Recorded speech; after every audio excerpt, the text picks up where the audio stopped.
Hi there, welcome to this training. I am Oghoghozino and I'll be your facilitator throughout this training. In this training, we'll understand financial intelligence, financial literacy, money, basic financial concepts, and how the rich get richer. It definitely will be an amazing training, so please relax and follow through as we begin with the introductory lesson.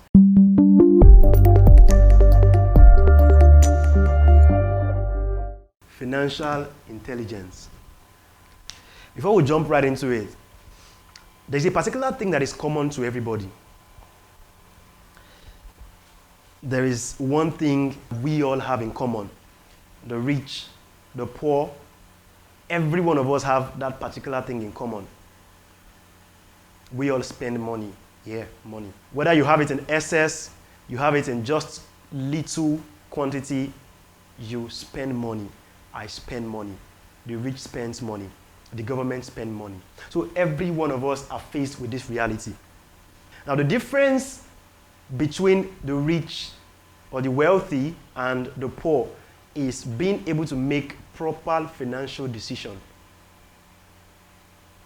Being able to make the right financial decision. You cannot make good financial decisions if you are not financially intelligent or you are not a person with financial literacy skills. So I'll put this here, literacy. So we're going to be looking at financial intelligence, financial literacy. Now, having established the fact that we all have something in common, which is spending money, and the difference between the big boys and the small boys is being able to make good financial decisions. Now, if we look at it critically, what exactly would we say is money? Simply put, money is a means of exchange. Now, I would like to say money is a means of exchange of value. Because, I cannot pay you, I cannot give you money if you don't have something valuable to give me. So, you come with your skill set. If it's valuable, I would give you money for it. But if it's not, I wouldn't. So, I would define money as a means of exchange of value. Now, what exactly would we say is financial intelligence? How can we define financial intelligence? Simply put, financial intelligence is knowing what to do when making financial decisions so you don't run into a financial problem. I'll take that again. Knowing exactly what to do when taking a financial decision so you don't run into a financial problem. So we all are faced with these money problems every day, money issue. But when you are financially intelligent, you'll be able to face every money problem that comes your way. Naturally, most people, if not all, desire more. Everybody wants better. Everybody wants more. Everybody wants a better house, a better car. All of those good stuff of life. Currently myself, I use a Volkswagen Passat CC 2011 model. But I want more. I look to have an Audi Q7. So it is just natural. It's just the way it is. Everybody wants more. But then, you cannot want more and keep doing the same thing you do. Like someone said, it's actually insane to keep doing the same thing you are doing that same thing and you expect a different result. No, it doesn't work that way. You cannot keep repeating that same process and expect the result to change. No, it doesn't work that way. It's truly insane. You cannot keep doing that same thing over and over and expect a different result. And that's the reason why most people seek knowledge. That's the reason why they tend to learn things like this to help them get past that stage which they are to get more. So the first place to begin is awareness. Awareness before change. Now you need to be aware that this particular thing I am doing over and over and over again doesn't change the desired result I want. You need to be aware, then you change. So awareness before change. You just need to be aware that my current financial state or my current financial level cannot get me those things I want. And if you want more in life, you want to make a difference, or you want to make changes in your life, you just need to take charge of your financial life and get out of that rat race. Let's get something clear. This training is not to teach you how to amass wealth. No. This training is basically to make you understand the principles and concepts that you can apply to get your own strategy in order to take charge of your own financial life and become wealthy as the other guys. So now to overcome all of these money problems, you just need to be a person with financial literacy skill. And that is the difference between the rich and the poor. The rich know, they understand, like they are literate enough. They know when to make that decision. They know how to make good and smart financial decisions.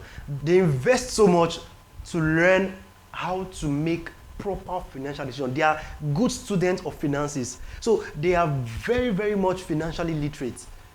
Now, let's quickly do an analogy for employees now. For employees, just an analogy to understand who makes better financial decision on transportation. Now, let's say we have two employees, employee A and employee B.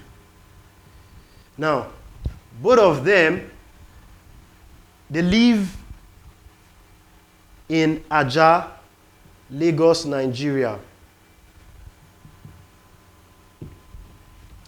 And both of them works at, let's use the same office. Both of them works at VI, the same office.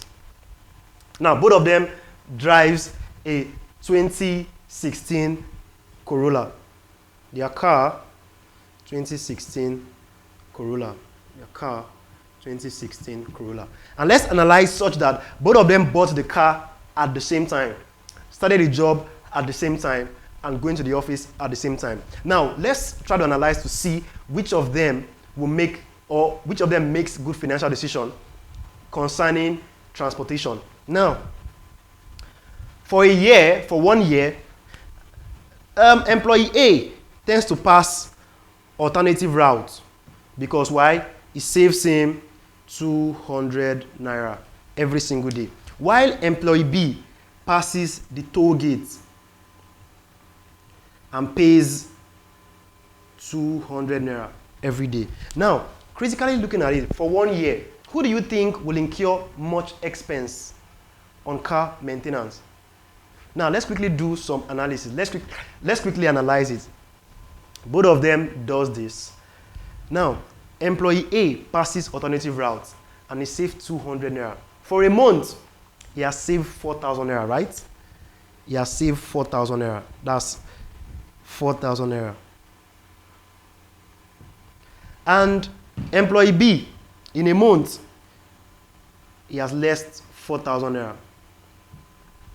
4,000 naira.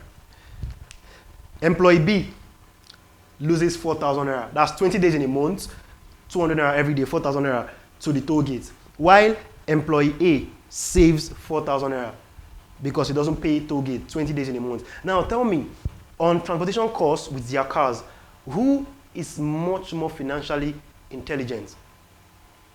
It's obviously employee B. Why? Because employee A follows the alternative route every single day, and the road is so bad, it causes wear and tear on his car, and he visits the mechanic all of the time and pays so much to get his car fixed.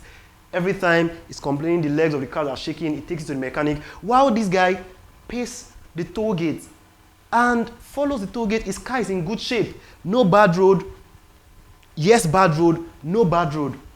And again, if you remember the definition of a straight line, if you remember that definition, it is the shortest distance between 2 points. So this guy is saving more time. Employee B is saving more time because he passes the toll gate, which is a straight line. He gets to the office faster. This guy gets to the office later. Now, this guy has more time for himself. This guy has no time. So employee B makes the most financial decision because this guy is saving 4,000 naira. He's not saving 4,000 naira. He's spending more. When he goes to do maintenance, he spends more than this guy. Employee A thinks he saves more. He saves money because he saves 4,000 naira in a month.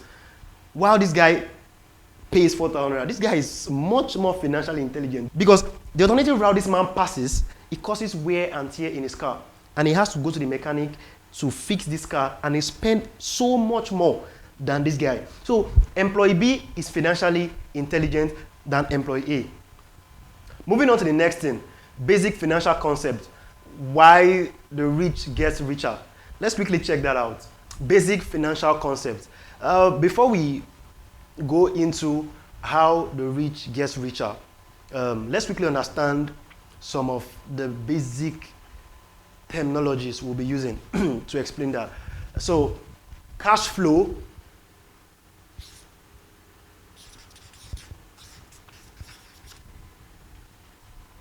expense asset liability.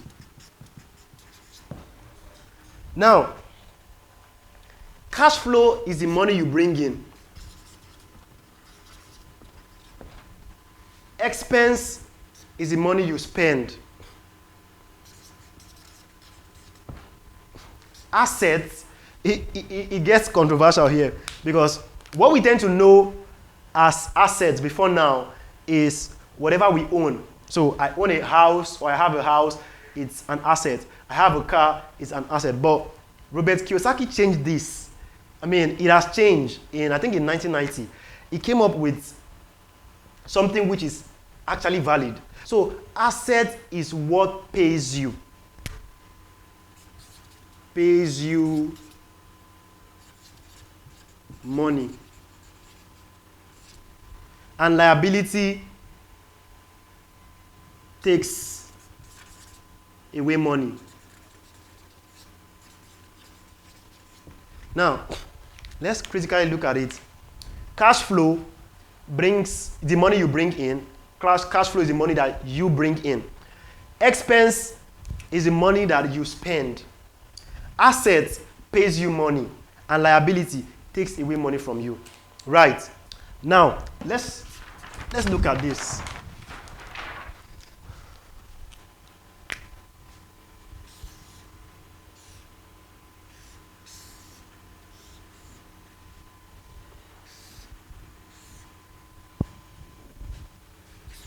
Cash flow,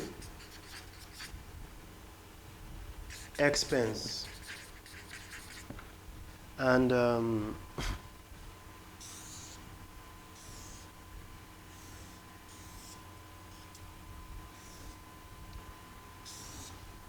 assets, liability. Now, we're going to look at how the rich spend their money that makes them more richer. You know, we said we're going to look at why the rich or how the rich gets richer. And this is actually how the rich get richer. The rich people acquire assets. They acquire assets. Now, remember we said assets is anything that pays you money.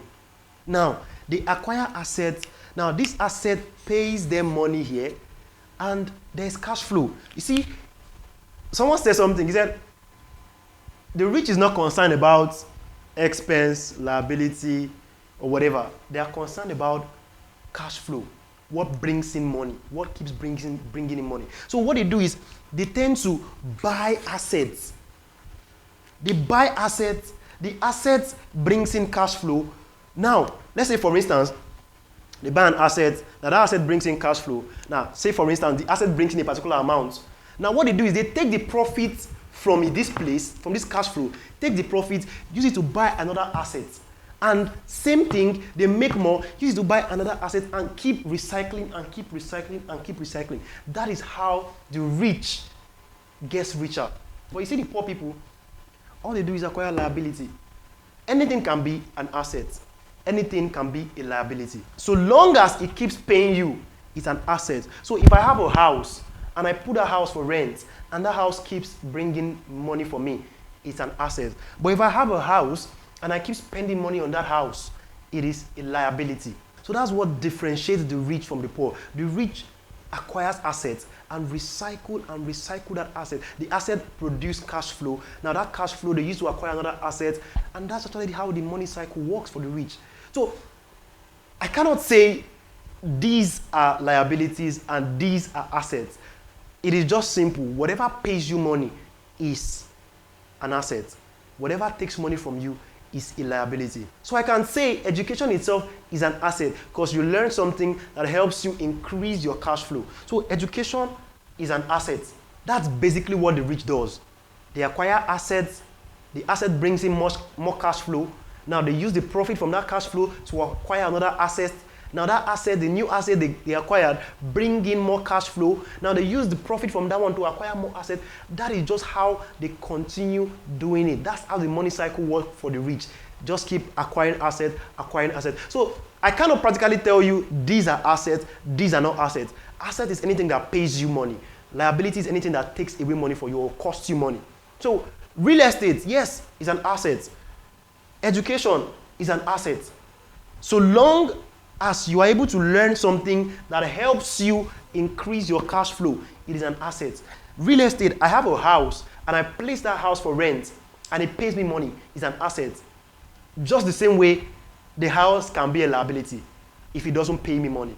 So I believe we've been able to understand one or two things about financial intelligence or financial literacy. Thank you so much. See you in the next training. I hope you enjoyed this training. If you did, please subscribe to this channel. Also, please share the link to this training so others can benefit from this. Thank you so much and see you in my next training. Bye.